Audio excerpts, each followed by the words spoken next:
La promesse d'amour éternel a été tenue. En 2022, lors d'une interview sur RTL, Jean-Marie Perrier déclarait que Françoise Hardy serait l'amour de sa vie, son âme sœur. Après des années de lutte contre le cancer, la chanteuse s'est éteinte le 11 juin 2024, à l'âge de 80 ans. Sa disparition a laissé un vide immense dans le cœur de ce grand romantique, qu'il avait rencontré pour la première fois en 1963. Je n'ai jamais vu quelqu'un d'aussi séduisant, et je suis tombé immédiatement fou amoureux d'elle, avait-il confié en 2013 dans une interview accordée à La Dépêche. Leur histoire, bien qu'intense, fut de courte durée, prenant fin lorsque Françoise Hardy rencontra Jacques Dutronc, avec qui elle forma l'un des couples les plus emblématiques des années yéyé.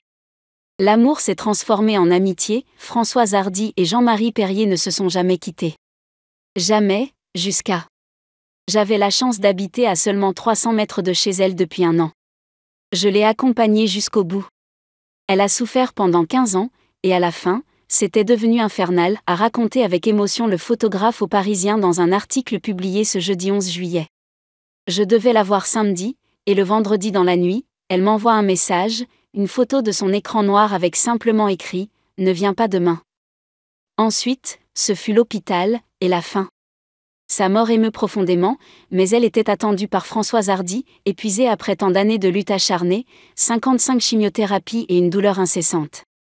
1 mois s'est écoulé depuis la disparition de Françoise Hardy, et Jean-Marie Perrier s'est déjà habitué à son absence, soulagé pour son amie après tant d'années de souffrance. Ça semble être des années déjà.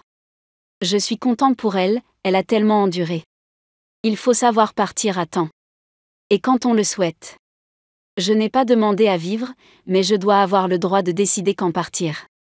Une déclaration qui fait écho au combat de la chanteuse en faveur de l'euthanasie.